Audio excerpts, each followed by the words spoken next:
All right, hey everyone. It's a little weird to be giving a talk that's just entirely about myself. Normally I give talks about really dorky things like JavaScript or Backbone or something. But hopefully I can make it entertaining, and I have a lot of embarrassing photos from my childhood, and hopefully there's some parts that maybe you guys will relate to, depending on exactly how geeky you grew up. So let's start off where, way back where it all began. Of course, it started with a love story at Caltech, one of the nerdiest institutions in America, and that's where my parents met. So here's my dad. He's posing next to a supercomputer. This is what computers looked like back when my dad was getting started, and this is the Caltech Cosmic Cube. And so he's quite into computers. He actually did physics originally. A lot of computer people come from physics because they were doing like all this physics stuff, and they were trying to do all these calculations, and they're like, wow, it is really boring to do all these calculations by hand. I know, let's go make supercomputers to do our calculations for us. So basically they were lazy, and I'm like, all right, we'll just make supercomputers instead. So he was teaching and researching at Caltech. And then my mom was taking his classes. And she kind of took after him. She did physics, more in the astronomy thing. She worked at JPL. She worked on something called a scatterometer, which is currently orbiting the Earth, which is a little creepy because she is one of those moms that emails every day and reads my tweets even though she's not on Twitter. And she now has something that's orbiting space. So I don't know what she coded in that, but let's hope it's not too creepy. So they were together. They were a very productive couple. I looked them up on DBLP, which is where you can look up everyone to find their papers. I went on a date the other night, and I looked up my date on DBLP first. And I remember to check Facebook. So here's some of the papers, and I've correlated them with when my siblings were born and when I was born. So you can see that, in fact, the dorkiest papers happened right around the year I was born, which means that I guess that they really got really excited by these papers. I can't even pronounce these papers, right? Dio to Enye, maybe Enye, Dio. I don't know. So they kept having babies, doing really dorky papers. So that kind of set the stage for us to have a fairly atypical childhood. So when I was a kid, this is me posing in our computer room. I called it my computer room because I just basically thought it was mine, but theoretically it was a shared computer room. I would just give my brother porn so he would go away and I could stay in my computer room. I got in trouble with some authorities for that. So easy in our room. Like, this is a computer science. This is obviously Albert Einstein. So around the house, we didn't have like pictures of my parents on their wedding day. We had pictures of Richard Feynman. When you first walked into our lobby, there was this giant painting of Richard Feynman with this famous kind of lightning symbol that he's known for. And for years, I actually thought he was a Japanese philosopher. And it was, I didn't find out till much later that was Richard Feynman, and that's what we greeted everybody with when they came in. We also had, instead of framed degrees, we had framed supercomputer chips on our walls. And I kind of thought this was normal, right? It's obviously what everybody has to inspire them around the house. We also had, of course, a lot of computers. I think we had something like our computer to TV ratio was like 6-1, and our TV was like really pathetic. Like our TV was like a 13-inch TV, right? And our computers are like these 21-inch monitors that my dad has gotten by blackmailing IBM. And so other people would come over from our neighborhood and they'd look at our TV and they'd be really confused because they're like, no, you're not supposed to be in this neighborhood and have this tiny TV. It's like, well, we have priorities, and our priorities are in the computer room. But it's cool because for a while you could actually watch TV on your computer, and now I know you guys can all do that now, but that was actually a thing that you could do a long time ago. There was something called the STB TV tuner, I think, and you could watch TV. Like, I was watching TV on my computer when I was like 10 years old or something. But then these things, now we're finally at the stage where these things have come back and they're actually ubiquitous, and so everybody can do them. But computers could do a lot even way back then. So of course we had a Windows machine, a Mac machine, laptop. This is our TV. See my laptop has a little award on it. I would participate in competitions around computers. There was this competition in, did anyone do Science Olympiad? Okay, yeah, so Science Olympiad, there's lots of things where you're supposed to use your hands, like the Rube Goldberg experiment, the egg drop, the rocket launch. I managed to find the internet searching competition, and your goal was actually, like, they would say, all right, you need to find the answer to this question on the internet. I was like, all right, I got this. I actually did not get it at all. It was really hard. Like, I swear I still today, I consider myself one of the best Googlers around, like someone who Googles. But that was hard. I don't know who got that. But yeah, we also had very fast internet. We had a T1 line. And it was because my dad worked for the university, and it was a direct connection to the university's T1. So that meant that I had a lot more friends when I was a kid, because I was like, hey, guess what? I have a T1 line. You want to come over and look at Backstreet Boys sites? Which worked. And that was kind of awesome, right? Because before that, I was just bribing people by giving them candy. But, you know, it got kind of tiring to put together these little candy bags for, like, all 200 people in the class. So I could just tell them, like, hey, I have a T1 line, come over, and you know, we can pretend to be friends based on my technological capabilities. But it meant that I had access to the internet, right? And I didn't have to, you know, put up with the slow experience that a lot of people probably did. But at first, I wasn't using the internet too much. I was more using, like, really awesome graphics programs. So, of course, we have KidPix. Everyone, come on, a little shout out, KidPix. Yeah. Do you remember that these paintbrushes, they made sounds? Paintbrushes that made sounds. Like, I haven't seen anyone come back up with, like, so the bubbly one would go, and then this one was the fire one would go, it was like, just the most amazing thing, right? Like, creativity in KidPix was fantastic. There was also Print Shop Deluxe. So I would use that to print out menus for our meals every night. Like, you were formally invited to dinner at our house with our family and no one else, and we're going to eat the same thing that we eat every day because I only know how to make one thing. I was thinking. And then, of course, there are games like Carmen Sandiego, right? And I did eventually remake Carmen Sandiego using web technologies at a hackathon, so that's like a lifetime goal checked off. But then what happened was, so we lived kind of out in the boonies, and we weren't very close to anything, and so if I wanted to get anywhere, I had to walk like 2 hours, and I had to walk 2 hours past a high security penitentiary. So I didn't do a lot of walking past that penitentiary. So it meant, so there was this one Mother's Day where I was like, oh shoot, I didn't get my mom a present, and maybe she would actually appreciate some appreciation. So I was like, oh, I know, I have the internet, I can just Google how to make a present, right? So Yahooed, sorry, it was Yahooing at the time, so I Yahooed how to make a web page, right? Because I'd seen all these web pages, I was like, well, that's something I could do, that would be, you know, showing the thought counts and all that stuff. And so I found out that back then one of the ways to make a web page was to use Microsoft Word and to use a plugin called the Internet Explorer Assistant. And so you would make your amazing web page in Word with word art and everything amazing, and then you would have that plugin and you could save it as an HTML, right? So that was the very first web page I made. And since then, I've never had to buy anyone a present ever.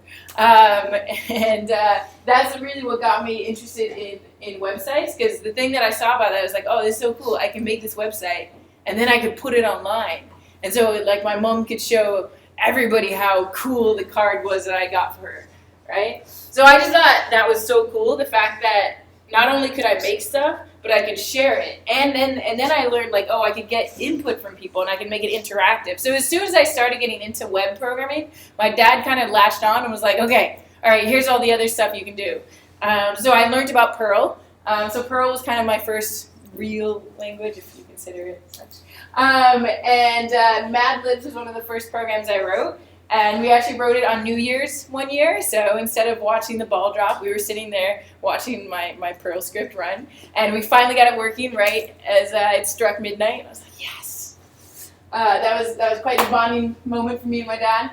But Mad Libs was awesome because I put out this Mad Libs, and back then, there weren't that many Mad Libs on the internet, that was back when there weren't even that many people on the internet. So I actually got like thousands of people entering my Mad Libs. I was like, wow, this is so cool. I can put something out there and then people give me user input and it's like user generated content. And I just thought that was amazing. Because before then, like, I'd always had fun doing, like, school projects, and you go and you make your volcano, and you bring it in, you're like, oh, look how cool this volcano is, and then you, like, explode it a million times for the guy you have a crush on. But you couldn't share it on the internet, right? So there's only a maximum number of, like, 20 people you could share your creation with. But when you make something online, there's this, like, infinite number of people you can share it with. So I thought that was awesome. So I just basically started putting everything online. Anything I did, any photo I take, anything I wanted to write, you know, blogs, all that stuff, I just put it all online because it's like, you never know, right? You never know if somebody will find it, what somebody will contribute to it, and I just wanted to document everything. Now, my dad back then was really into Java, and he actually thought Java was the future of the web, because back then that's when Java applets were really cool. And he invested heavily in Java. He actually took all of my college funds and he put it in the Sun stock, which didn't work out very well for my college funds. But that's how I learned about stock, because I was able to watch the graph like split and then go like that and then keep going like that, and it kind of converged to zero. But yeah, so he was really into Java. So he even actually ran this thing called the Saturday Java Academy. And we would learn Java on the weekends at the university, and I would get all my friends to come.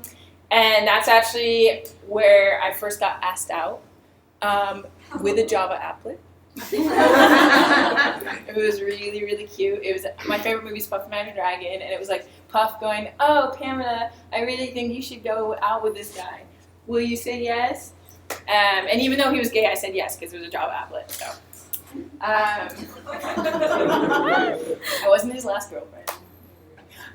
So he was really into Java, and he really wanted me to be really into Java too, because he thought Java was the future, and he wanted to make sure I was, you know, programming Java and making lots of Java applets, and I was, because it was fun. You could do some really cool stuff with it. It was like, you know, Flash was cool. But sometimes my dad got a little too insistent on the Java, and he'd be like, "I don't think you should go out this weekend. You haven't programmed any Java this week." And I was like, "All right, don't worry, Dad. I totally programmed Java. Just give me the money." But he really felt like I think he felt that I was playing around too much. I was doing too many other things, and that I wasn't focusing enough on what he thought was key to my success. This is like 9th grade or something. So I kind of had a few other priorities, right? So I was involved in student government, arts and crafts, you know, volcanoes. I made a lot of volcanoes in my life. There's so many boys to impress. Volunteering, clubs, the newspaper. I was interested in like a lot of stuff, right? And I was like, okay, Dad, it's cool. I'll program Java sometimes, but I have some other interests I'd like to attend to as well. I've always had a pretty hard time just doing one thing, because I think there's a lot of different parts of the brain, and you need to exercise all of them. And programming Java, I wasn't able to exercise all of them, I guess. But now we get to an actual point of life where you're supposed to make a decision, right? And you're not supposed to be playing around. And that's, you know, junior year when you have to pick a college. And that also means in order to pick a college, you have to kind of figure out what you want to do in life and figure out like the whole rest of your life. So there's a lot of things you have to decide around that point. So I was like, okay, all right, so what is it that I like doing? So I kind of listed all my favorite things. I was like, oh, I like doing events, I like doing graphic design, I like learning languages, I like programming, I like making newspapers. But I realized that kind of everything I did, I used computers for to make it better, right? When I would plan an event, I would have a website for it. When I did student government, I had a website, a student directory, all that stuff. So I just always had computers with me for everything. And I realized that computer science would actually be a really good base for anything I'd want to do, because, you know, you take programming and you can combine it with so many things, and that's what I think is really cool about programming. And you know, computer science is a fairly legit degree as well, and my dad was a fan of this. So I had to decide where. So I was looking at, you know, the Ivies, but then a lot of them are really cold and on the East Coast.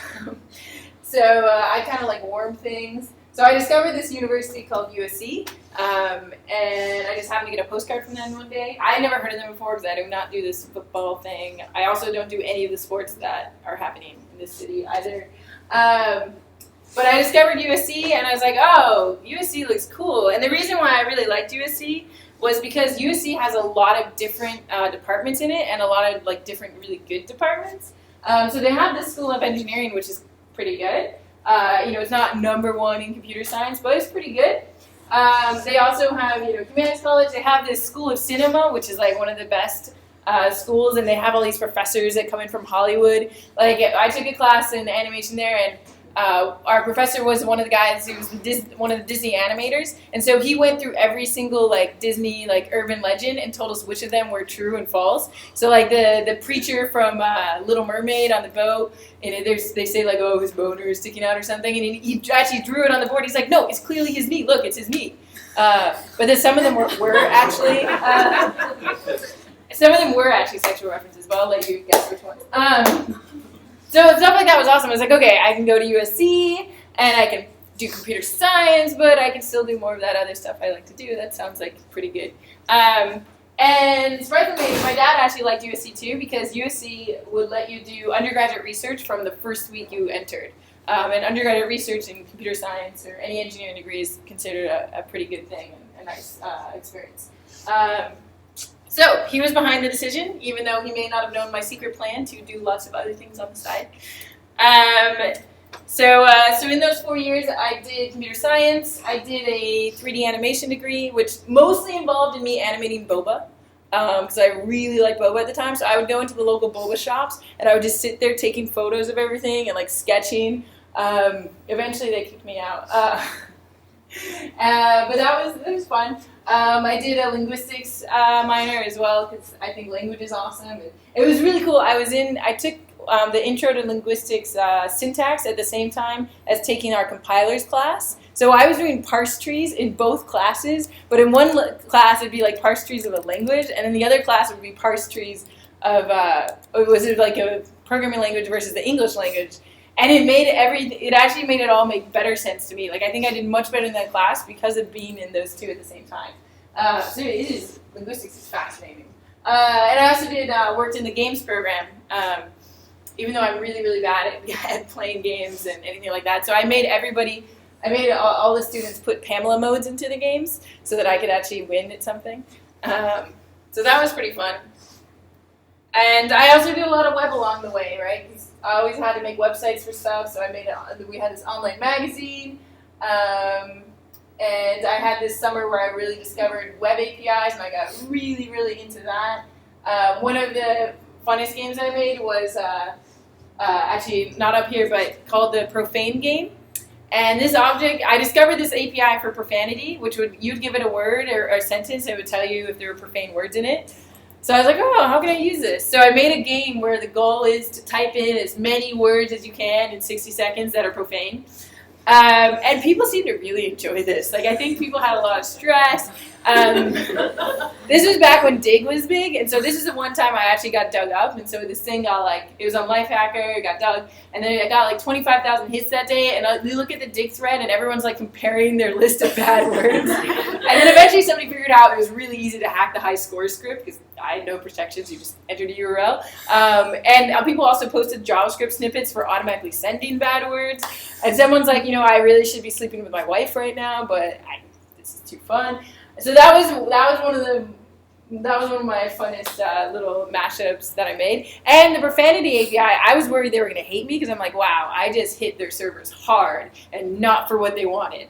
But they loved it because they got so much data. Because they had like their database of profane words, but once Dig entered, it's like imagine Reddit, right? Their thing expanded. So I now have a profanity API filter for life. Don't know what I'm going to use it for yet. So remember before, my dad was kind of upset that I was not programming all the time. But one day he did actually visit me in college, and he saw that I was doing other stuff too. And he took me aside and he said, actually, maybe it's not so bad to do stuff other than just straight programming all the time. I was like, yes, finally got my dad's approval. So that was good. That was something that had been bothering me for a while. He's mostly still just doing programming. So we get to another decision point, right? Summer after senior year, actually I even did a master's, and I needed to find a job. I could have done research, but after doing research for 4 years as an undergraduate, I kind of thought that research moved a bit slow. And I saw the industry, especially the web industry, and the web industry seemed to be moving so fast, right? You guys know how fast we move, almost too fast. But I decided that I'd rather do a job. But I wasn't really sure in what, because I hadn't really spent the last 4 years preparing for a job. I'd spent the last 4 years just doing what I like doing. So that was, I knew I liked programming, I knew I liked kind of visual things, and I knew I liked communication and planning and writing and that stuff. And I was like, okay, so how do these all intersect, right? I didn't want to just get a software engineer position, right? I didn't want somebody just to tell me what to code all day. So I was looking into several positions, and of course on Craigslist. So I was thinking like, oh, maybe I should be a UX engineer or researcher. Maybe work something in games because there's a visual and a user component to that. Maybe a technical director, which is somebody at like games company that sits between the programmers and between the artists, which I thought was interesting because you could kind of mix both things. So I was looking into things that were kind of hybrid roles because I knew that everything I'd done so far was kind of hybridy. But I really was finding nothing. Like I applied tons of places and basically heard back from nobody at all. And I think that's just because I wasn't really a good fit for any of the roles I was looking for because I didn't know what I was looking for. But finally, eventually, I saw this advert for a role from Google. And it was there was two roles, actually. One of them was API support engineer, where your job was to help people understand how to use the APIs, which meant like writing blog posts and giving talks and doing sample demos. And then there was Maps API evangelist, where your job was like to go out there at the conferences and kind of be the public face. And I thought both of them looked really cool because I was like, oh, I could program and also do those other stuff I like doing. So I went to Google and I actually interviewed for both roles. And so all we did was we just took the roles and we just mashed them together to make one title. So I was the Maps API support engineer. And I did that for quite a while, and I really liked it at first. I loved it. I could imagine doing nothing else. I was like, when I'm 50 years old, I'm going to be supporting the Maps API. I think some people I still get emails today, like with people with Maps API questions. I'm like, okay, that was like 3 years ago. Come on. One day I have to stop supporting it. But I really liked it, and it lasted. I was there for like 4.5 years, 5 years, and I went through lots of titles while I was there. But it was basically the same thing. It was this mix of programming, communicating, and making things, and doing a lot of learning and helping as well. And I was on Maps, and then I was on Wave, and I have my obligatory Wave shirt. And now, of course, Wave had this glorious year, and then it kind of died a horrible death. As illustrated here. I was really into Wave. Like, for somebody who spends a lot of time communicating, Wave actually solved a lot of problems for me. We don't have to go into details after of everything that was wrong with Wave. I know there were a lot of problems with it. However, I was really into it, and I was like, I poured my heart and soul into that project for that year I was on it. And then one day, we were in a meeting at Google, and we have this VC meeting, and so this little guy in the corner is like, hi, we're killing Wave. Don't worry, you can do other stuff. I was like, what? That's how you just killed the project we've been working on for the last, how many years? So I was like heartbroken, right? Like more so than I've ever been heartbroken by like a dude. Because I was like, wow, like you can just pour your everything into something, and then suddenly one day they can take it away. And I was like, shit, I can't work for somebody if I know that one day they'll just stop supporting whatever I'm working on, right? So I was really heartbroken after this, and I was like, okay, I tried to get interested in working on other Google projects, but every time I'd start working on something, I'd be like, wait a second, I'll work on it, and then they might just take it away from me one day. And I couldn't deal with that, so I quit. It took me 3 tries to quit, like over the course of like 4 months. It is really hard to quit someplace. But eventually, I quit. And so I was like, I was kind of over the company thing at the time, because it's like, oh, if I work for a company, they're going to control me, and then they're going to tell me when something is not to be worked on anymore, and they'll just kill everything I'm doing. So I decided that I would just go out in the world and just do my own thing and be a free-range developer, because there was lots of side projects I wanted to work on, right? Like some flashcards, this little game, and this nutrition tracking app, because I got really into food at the time, especially after 5 years at Google. So there were tons of apps I wanted to make, so I was like, I don't need another company to tell me what to do. There's apps I can make. I have some savings from Google. I don't want to rush into another company right now. It's like when you break up with somebody and you've been in a long relationship with them, you're not supposed to rush immediately into another relationship, right? You're supposed to go play the field. So I would decide I'm going to go play the field by myself. So I was like, all right, I'll just be a free-range developer. This is where we enter my hand-drawn slides. But in order to do this, I had to figure out where to be, where I was going to hack. So at first I was like, oh, I know, I'll just hack from home. Because, at home you've got all these benefits. You've got these little cute cats that you can pet. You've got home-cooked meals.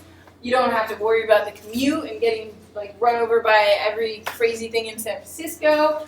Now, unfortunately, it doesn't really work out like this in practice, right? So you're at home, so your cats decide that the best place to nap is always on your keyboard, right? Which really sucks if you use a loosely typed language like JavaScript or Python, because as soon as they do anything, your whole program breaks. And then you've got your kitchen, which is distracting you, and you're like, oh, I'm just gonna put something in the slow cooker, and then maybe some refrigerator, and then you've got timers going off every 10 minutes.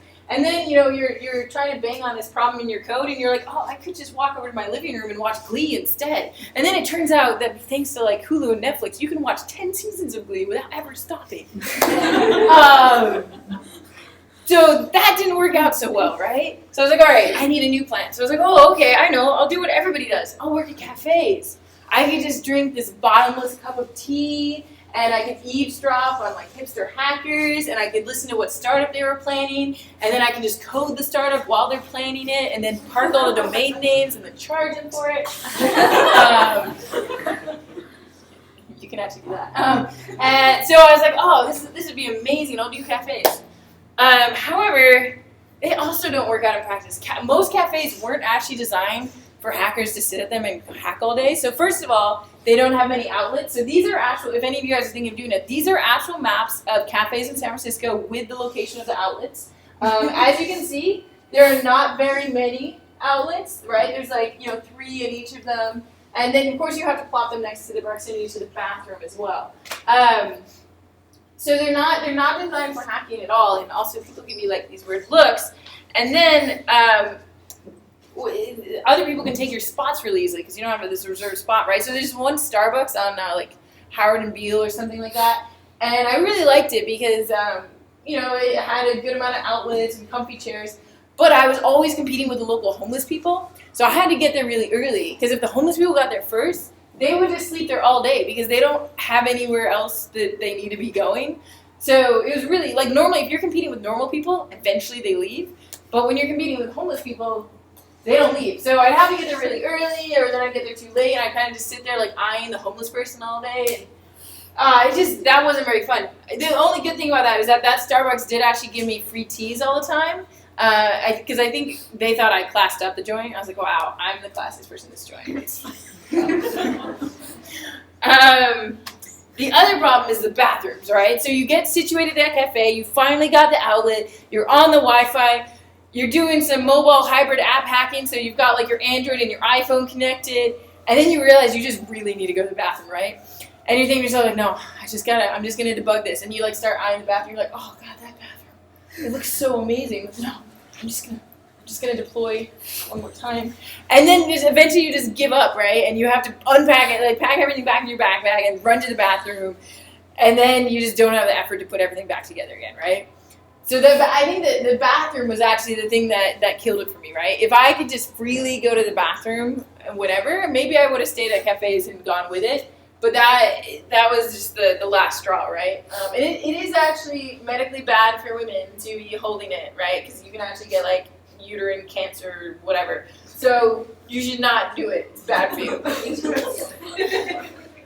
You could do like the whole make friends with people and ask them to watch your stuff, but nah, I'm not really into the making friends with people. So I was like, okay, all right, the next thing up, co-working space. I will have to spend a little bit more money. However, I will have bathrooms. I will have some level of trust in people so I can leave my stuff while going to the bathroom. I'll have free tea all the time. I'll have Wi-Fi and outlets galore. And I'll even have people to talk to, right? The homeless people weren't that chatty. Starbucks people were actually really happy. The Starbucks waiters are incredibly happy. I think they must have really good benefits. So I went to a co-working space. It was actually very near here, just like 2nd Street. And there were a lot of really interesting people at this co-working space. People were not just programmers, right? You think, oh, so everyone's a programmer. Not everyone's a programmer. So there was one person who was a sex book author, but it was for people over 50, so not super relevant to me. There was a geologist who would like study holes in the ground all day. There was multiple life coaches, which is a profession that I did not even know existed, but they were always like life coaching each other and stuff. There was also a Wikipedia ghostwriter. So I didn't know this, but many Wikipedia articles about people and companies are actually written by ghostwriters because they want them to look good. And this guy was just really good at writing Wikipedia articles and would get contracted out by like startups and companies and people in the Bay Area. So they all had very interesting stories, but I also didn't have that much in common with them, because I'm not a geologist over 50. So I could only have kind of limited conversations, not everyday ones, and what I really wanted to have conversations was about like hacking, right? Like I found this problem in Python or JavaScript, and I wanted to rant about it, right? And nobody in the space was actually working in the kind of same frameworks as me. So whenever I wanted to rant, I would just turn to Twitter instead. So Twitter became my little co-working community for the year. And I was like, man, all you people on Twitter should just come make a co-working space together. It'd be so cool. Although maybe that wouldn't work. Just like thousands. But I was like, you know what? All right, I need to find a way to get to know these people because I'm around them all the time. And I was like, okay, well, how do people get to know each other when they're adults and they have nothing to talk about? Well, obviously alcohol, right? So the co-working space would often have alcohol-infused events with kegs and wine and all that stuff. And everyone would get all chatty and da-da-da. But I kind of hated these as well. Because first of all, they were always at 4 p.m., which is like my productivity peak, where I'm like, yeah, all right, I finally got it. I'm going to deploy now. So I don't want to be like interrupted during that peak. But then also, remember the time I was working on a nutrition app, and I just thought it would be slightly inappropriate to take breaks to like binge drink. So I had to like stand my ground. So there are actually, this drawing here is based on an actual photo that was taken in the space where everybody's laughing and I'm in the corner going. So I didn't quite take advantage of the way you're supposed to socialize. So eventually I realized that basically I was surrounded by strangers, people that I didn't know or I didn't particularly want to know. And I was like, wow, all right, it's been a year here. I don't know anyone. And it made me feel more alone than when I was like at home or at a cafe. Because at least at home or at a cafe, you have an excuse for feeling alone. Because, there's no one there and you're not supposed to know anyone. But in a co-working space, it's supposed to be a community. And anytime I'm at a place where it's supposed to be a community, but I feel alone, then that just feels worse, right? So I was like, okay, all right, I'm kind of really sad and lonely. And I couldn't even hang around people that had colleagues because I would get jealous of them. So I was like, no, I'm too jealous. I'm not going to be around you. So I realized what was important to me. First of all, I really need to be able to pee whenever. But second of all, I really needed people around me, and not just any people, but people that are actually working on the same project as me, and people that are like driven by the same motivation and passions as me. So I was like, all right, so I can't really find that at cafes or co-working spaces. The place where I'd find that would be at a company, on a team, where we're all working towards the same goal. So I started thinking, all right, maybe I've had my year of playing around and sowing my programming seeds. Maybe it's time for me to find a company. But I wanted to, go slowly into the decision and really try and figure out what it was that I wanted to do. So this time, I had a year off, and I could look back and reflect and figure out, all right, out of everything I've done, in the last many years of my life, what are the things that I like to do? And this time, I actually came up with a much better breakdown of what it is I like to do. And it's basically, I like to make things, I like to learn things, and then I like to teach what I've learned while making things, right? And any combination of things, right? I love creating things that teach people, or creating things that help me learn, and all of that. So I was like, all right, so I'm basically looking for something where I could teach people, or where I'm helping making tools for people to learn. So that kind of narrowed my search down a bit, right? I knew I didn't want to work on ads or coupons or something like that. But there's still kind of a couple options, right? So I could go back to being developer advocate, because developer advocate, you're helping people learn how to use something. And maybe I was considering, maybe if I could be a developer advocate at Mozilla, I could help people just learn web development. That would be cool. They didn't have a space available then, though. I could work at Khan Academy and be an exercise designer, which is an actual role they have, or work in instructional ops and help instruct other people how to use a platform. I could do training. There's lots of training things around here. Or maybe I could even be an engineer, right? I had spent the last year basically doing mostly coding every day, and I liked it because I was working on something that I was really into. And I was like, if I was working on a product that I was really into, and it was a pretty small team, and I felt like there was a pretty good chance that they weren't going to kill it, I could maybe really like being an engineer. So I started to toy with that idea. So I started checking out all these options, and then I went to this food camp conference, and there was a lot of people there from lots of these different startups, and I met the co-founder of Coursera. And I met him because I was just going to every single education session, because food camp is an unconference, so you come up with sessions and you go to whatever sessions you want, and I was just at every education session. And he's like, why are you at every education session? What do you do? I was like, I don't know, I just think it's cool. He's like, okay, well, you should come meet the team. So I met the team, and then 2 days later, I signed the contract, because I guess I'm really easy to convince, and I'm bad at saying no. But I thought it was a pretty cool team, and it's really cool that we're working on. And so I basically joined as what you call a front-end engineer, or a full-stack engineer, or web app engineer, or product engineer. We basically change our titles every week, because that's what you can do. But it's cool. We work on the things that people see. So, the course catalog, or the dashboard, or the lecture player, or the discussion forums, all these things that people actually interact with and use. And I get to actually make them and put some thought into what would make them a good experience. And it's really, really interesting, because you have to learn about people, not just programming. So when I read books about motivation and behavior and experience, I can actually use what I've learned in those books and apply them towards making a product.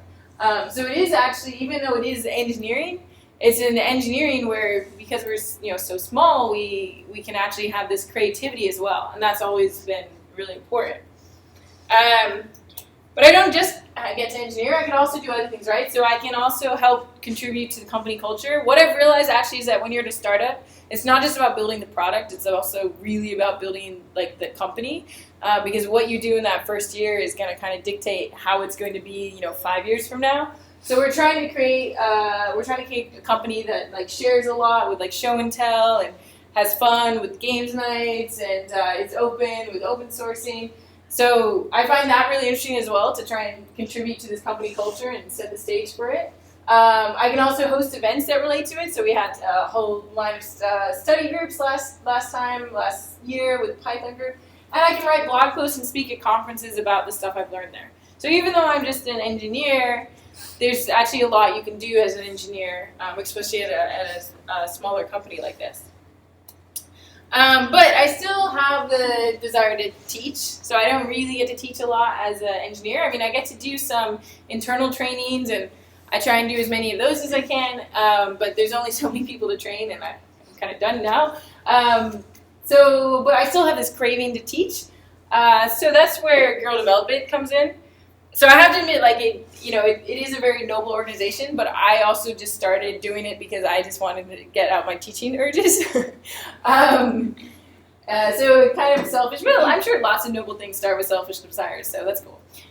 So with Girl Development, it's sweet because we teach all these low-cost web development classes, so anything that I think would be really useful for other people to learn, I can put together curriculum for it and teach them. So it's like HTML and JavaScript and APIs and backend and databases and all that stuff. And at the same time as teaching, I also get to meet a lot of local people, and especially get to meet women, because I don't usually meet women in my job as an engineer. So this is also my excuse to get female friends. If I didn't do this, I probably would not know any. And it's good practice for interacting with females, because I'm also not that used to it. Kind of didn't grow up with that. So it's pretty cool because I realized that, part of Girl Development is teaching, but also a lot of it is also the people, right? And I really like everyone that's I've met so far through it. So kind of throughout everything, I've realized that a lot of times it has to do with people. As much as I like to be like, oh, it's cool, I can be a hermit and I'm going to just program stuff I like all day.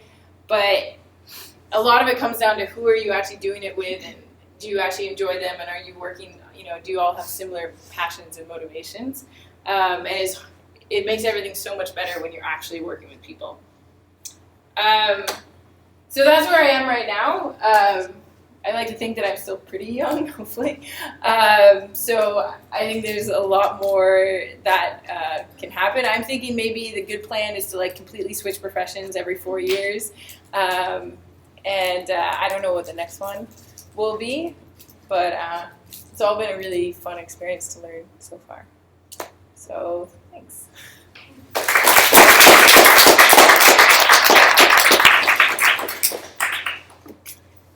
Questions? Questions for 10 minutes at least, yeah. I can answer JavaScript questions too.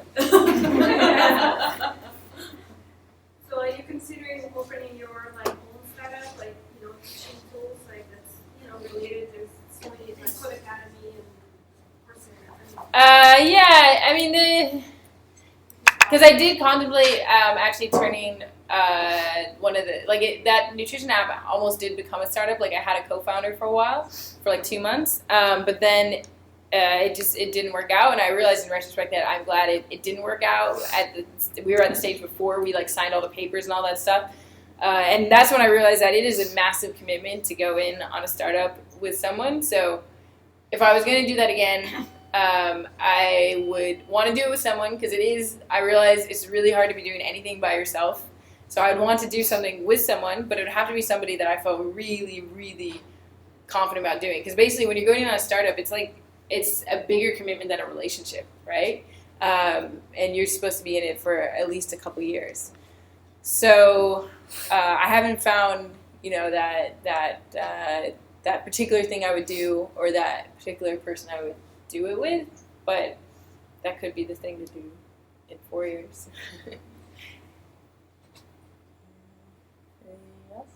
Oh, I have a question. Yeah. What was it like when Google Wave first came out and everybody wanted an invite? And then it goes out, I'm sorry if this is a hard question, but it goes, I wanted an invite, I got an invite, and it went up, and then it went down. What was that like being on that team? So Wave opened too early. We had this whiteboard which said how many simultaneous users we could support, and I remember when I first joined the team it said 10, and we launched 3 months later. So we were not ready to scale to the point of the amount of, we didn't realize how much, it was trending on Twitter for 3 months, right? We did not realize how much hype there was going to be around it. I think it was kind of our fault, or some marketer's fault. We're TechCrunch. Yeah, we're TechCrunch. Yeah. No, it was beyond that though. So, yeah, we just were not ready to scale. So it was a shame, because we basically spent the first 5 months scaling, and then by the time we actually scaled, we'd lost most of the users because they'd had a bad experience at first, because it was really it was in rough draft, right? If we didn't have to worry about scaling for those first 5 months, we could have actually iterated on the product. Yeah. And actually been able to address a lot of the glaring usability concerns, but we couldn't do that until 6 months after. So we had a ton of people come in the first thing, but then it's really hard after you get people in to get them to come back, right? And Wave had this goal of a particular number of users, and it became clear that we were never it would be really hard to reach that goal, because it would be so hard to get people to come back. So it was released too early. Yeah, it couldn't scale, and it didn't have a lot of features it needed. So actually, We used it internally, and internally it actually worked really well, primarily because the way groups worked actually worked a lot better, because it works really well for groups communication. And internally, all the group messages would go straight into your inbox, whereas externally you had to search for them, which made like all the difference in the world. And so I think if we had actually, if it had worked externally the way it worked internally, it might have actually been more successful from the get-go. But we didn't get that working until after we basically lost most people. So now, like, that's made me rather hesitant about releasing products early, because I'm afraid of the, losing them and not being able to get them to come back. I think there's kind of a balance to be struck there. Luckily, we get people to come back in Coursera because there's always new courses coming out, and they're coming for the content. So even if somebody visited us, a year ago, we might, they might have an excuse to come back a year from now when we have a new course, we have a new credentialing, or something like that. So it's not as worrisome in the Coursera space. But yeah, that burned a bit. Yeah, thanks for sharing that. Yeah. Sounds like a turning point. Yeah, it turned down.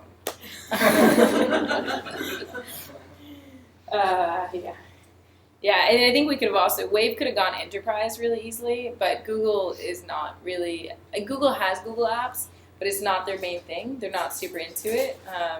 It's just something they happen to do. So in terms of the amount of people that were on it, it wasn't worth it for them to go the enterprise route. And this was also, Google Wave was killed around the same time that Google Plus was coming out. And basically they're like looking at resources in the company and going like, all right, we need to put as many resources on Google Plus as possible. And they also wanted to reduce user confusion about what is the social experience of Google. And some people looked at Wave and thought it was quite social. I looked at it and thought it was about productivity. But some people looked at it and thought it was social. And so I think also what part of the motivation for killing it was let's consolidate, let's remove any notion that this might actually be the social component of Google, because they want Google Plus to be that. So yes. Yeah. What are your favorite tools to learn what languages online? I learn most of my languages by being in a code base for them. So I'm usually just in a code base, and then I have to Google how to use it. So I've never actually used any of the modern tools, but I know like the GDI students, they seem to like Lynda is popular. A lot of people start in Code Academy. Treehouse seems to be popular as well. So those are like the tools for people learning from scratch. But I've never quite learned from scratch. Yeah. Okay, so I asked the one question. Okay. So what are your favorite tools to learn human languages online? Oh, human languages. Oh.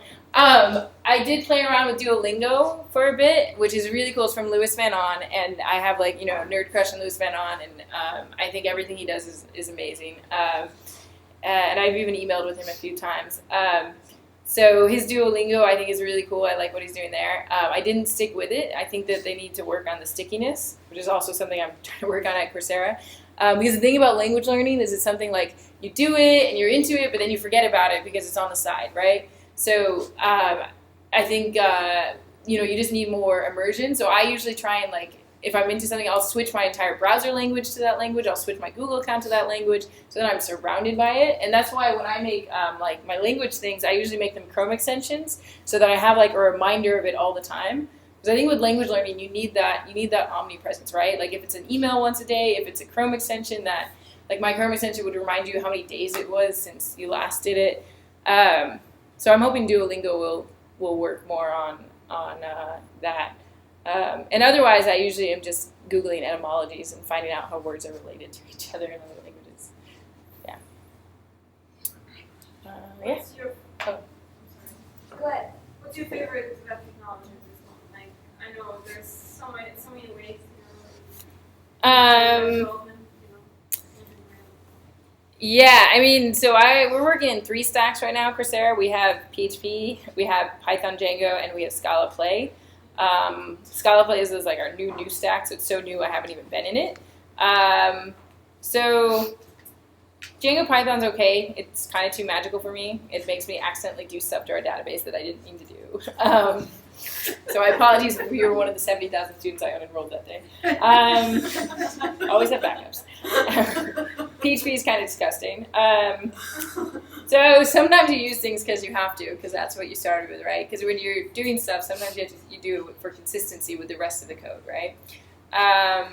But on the front end, so we're trying to have a more consistent front end. So on the front end, we're using Jade for our HTML templates, which is really cool because you don't have to worry about closing your tags properly. And I actually think, based on what I've seen, both from me and from HTML workshops, unclosed tags is a huge thing that happens all the time, and it can actually wreak havoc in your code. So Jade will just auto close everything for you, and it also has no brackets. So if you hate punctuation, it's nice.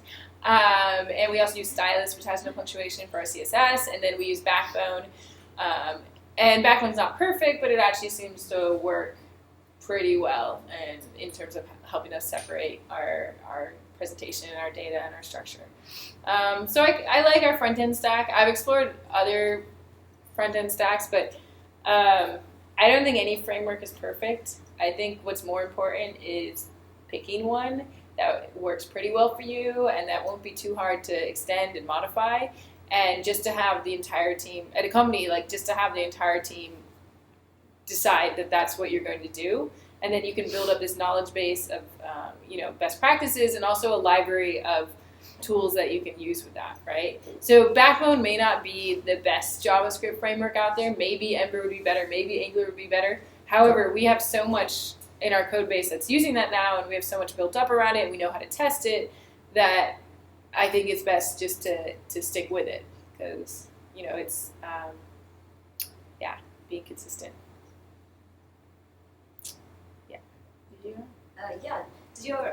Did your education in English and liberal arts, does it help you become a better programmer? I'm very curious about that because I hear that all the time. So a lot of people say that intersection helps you think better.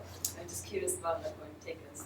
I think the linguistics helped, but I don't know about the liberal arts. I mean, my liberal arts classes were neuroscience, so I just mostly learned about what drugs not to take.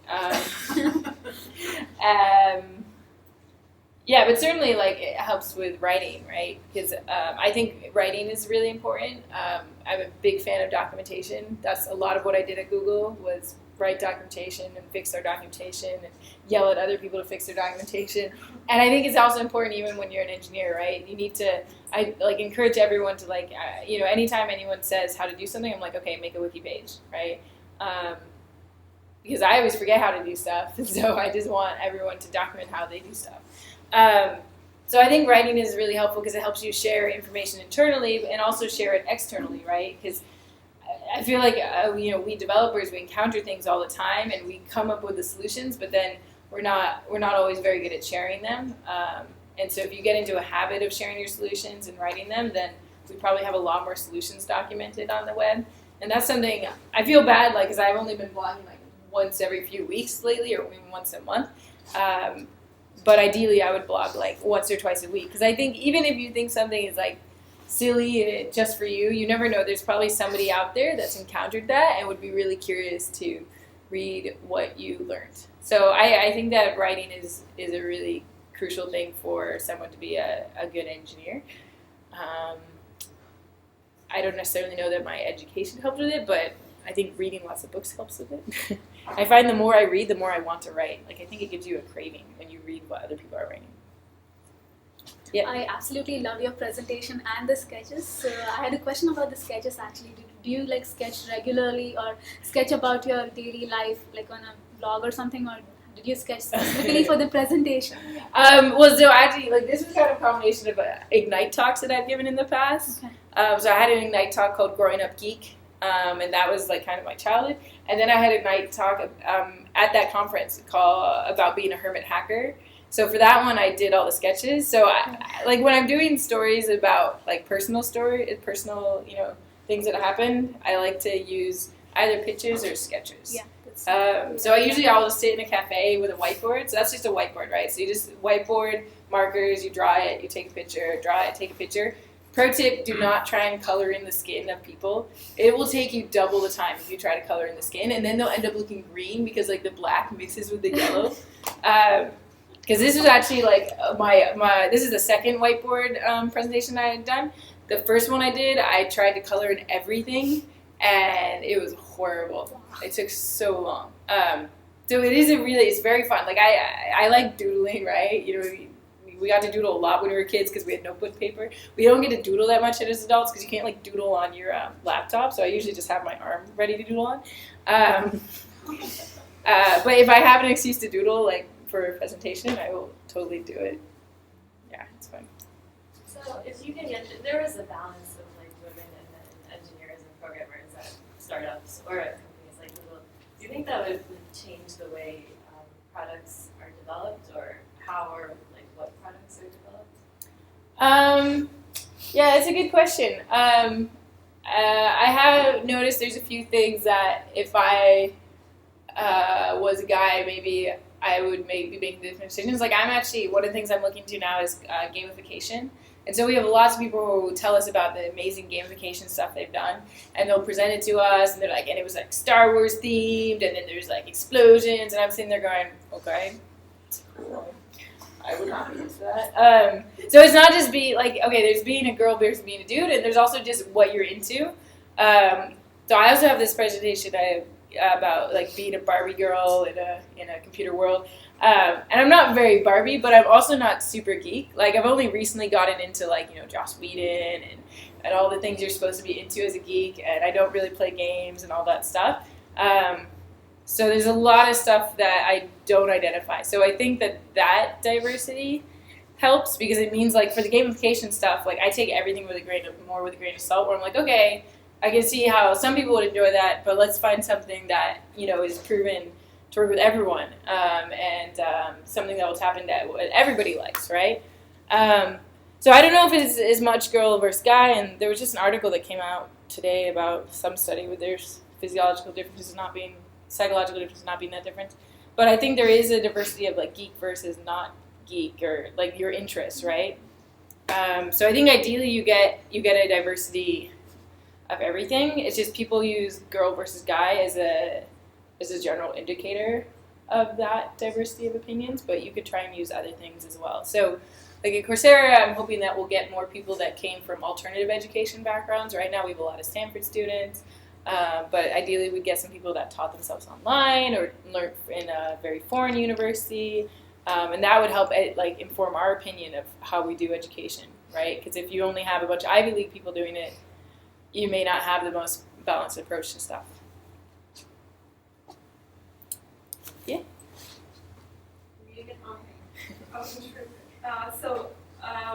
What's the language your dad thinks now next? So my dad now does what's called GRIZ computing or distributed computing, and which just means he uses a lot of like Amazon EC2 to set up clusters and distribute stuff across them, and he's using earthquake science as kind of the use case for this, because when you're predicting earthquakes, you want to get the data from all the different places and then be able to run it all together and figure out the prediction based on like all this worldwide stuff.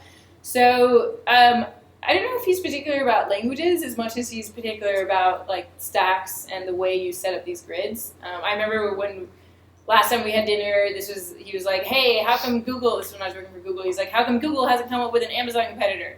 We need a Google option. So he was very opinionated on that. So I don't know about languages, but he seems to be pretty okay with what I'm doing now. We'll see. He just had a new kid, so we'll see how she turns out. So I have an older brother. I have an older brother and a younger brother. My older brother is like a starving artist in Miami, and my younger brother is a Drupal programmer in the city. And it's funny how different we turned out. And now there's like apparently I also have a stepbrother who's at Berkeley. I haven't met him, but I guess he's doing computer science, so that's another one doing computer science. And then I have this other one who's like 8 years old, I think. I haven't met her. She's a half sister, but she'll probably do computer science too. We'll see. But I determined based on like that, you really can't. Parenting is very unpredictable, and it's if you're a parent and you're trying to get your kid to program. I mean, I don't think you have any guarantees. Because some people will be totally into what their parents do and want to do it, and then some people will take the opposite approach and rebel, right? But if you just have the opportunities available for them, right? If you surround them with computers and T1s, if they have that interest, then they'll have the ability to explore it. At Coursera, you said you were thinking about gamification. Do you also, as an engineer, get to work on product strategy or maybe design something? We get to work on product strategy. They kind of realize that we don't like being code monkeys, so they make sure that if there are any discussions going on about a future product, we're now involved like 3 months before any engineering starts, because you don't want to. It's shitty when someone's like, all right, new product, code it, right? Like, I do not react well to that at all. I think that's what I'm the most sensitive about, is the feeling of being a code monkey. Like, and I get like very kind of suspicious, and I'm like, wait, am I being a code monkey now? Am I a code monkey now? Because it is really easy to feel like that as an engineer, because you're getting like, bugs filed against you and people telling you to do stuff. But we are working really hard to actually make sure that we are all involved in like into whatever it is we're working on. But I think that's actually probably what I find the hardest part about being an engineer is the thought that you're not everything is of your own creation and thought. So that's probably what I struggle the most with, because I'm used to everything just getting to do it all, but you can't do that always, right? You have to work with people, and sometimes things just have to be made and things have to be fixed. So it's kind of this compromise you make. Hopefully, it works out in the end. Yeah. So at Coursera, how are you learning from the activity that's going on there? So like both from the front end and how students are interacting with it, but then also how they are responding to the content and the classes themselves. I mean, there are tens or hundreds of thousands of people in classes. Yeah. So we do have a data analytics team now, thankfully, which I was very happy about. And they are starting to do some interesting experiments. They're starting to do like A/B experiments to try and figure out. Our main thing that we're trying to figure out now is what makes for a successful student. So given some factors, what makes a student get through to the end of a course, right? So they did A/B experiments with like sending out weekly digest emails, and they would include different things in those digest emails to see what was it that would actually get them to get there, right? So would telling them about homework make them more likely to do something or less likely? Would telling them that 300 other people had already done the homework work? Would telling them about lectures do it? So they've got like 10 different sections they're varying in there. And then there's other things they're looking at, like, okay, if somebody participated in the forums, how likely is that a predictor of their eventual success? So they're running a lot of data to try and figure that out. They're also running data on our peer grading, because that's one of our big experiments, is can we have peers grade each other instead of having TAs, because TAs doesn't scale for like 200,000 students. So they're looking at the average grades that people give, and then they compare it and actually have TAs hand grade some things and see how well that works out, and see what number do we need to come up with, because we need to actually have reliable grades, right? So that's actually quite important. So that's the main stuff that the data analytics team is working on now. And we did just introduce Signature Track, which is this thing you pay for and it has a sign-up process. So they're also working quite a bit on looking at the sign-up flow for that and where we lose people. So kind of traditional sign-up stuff. And then besides that, we just look at the stats. Like today, I'm rewriting the forum right now. And we were trying to figure out what features we needed to actually have. So we're like, oh, okay, well, sorting by votes in an infinitely long thread is really hard. Do we actually need to do that? And then we looked at the stats and realized we did, because a lot of people were actually clicking it. So we try and do stuff like that as well, right? Because we have a lot of features. We've only been around for a year, but whoever hacked on it in those first 6 months managed to put like every freaking feature in there. Because I think that the problem was that, so it was built by Stanford research students, and they wanted to please their research professor, and so the research professor was also the one teaching the class, and they'd be like, hey, can you do this? And they're like, yeah, of course. So we've got like thousands of features in our code, but ideally now that we've had them there, we can look at them and see which of them do we actually need and which of them can we simplify. Because obviously you can always support infinite features in your product, but it's a maintenance burden every time you do, so we don't want to. So that's part of what we're doing now, is figuring out how we can simplify and what we need to build instead. You've talked about how you like working with people, but you've also done a lot of independent stuff. Yeah. So when you have worked on your own projects, how have you motivated yourself to finish when you're the only one working on it?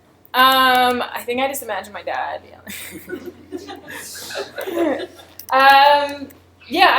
I'm pretty good at being self-driven. I think the hard part comes when you're banging against a wall and you don't know what to do, and that's when it's easy to get distracted by something else, like Glee.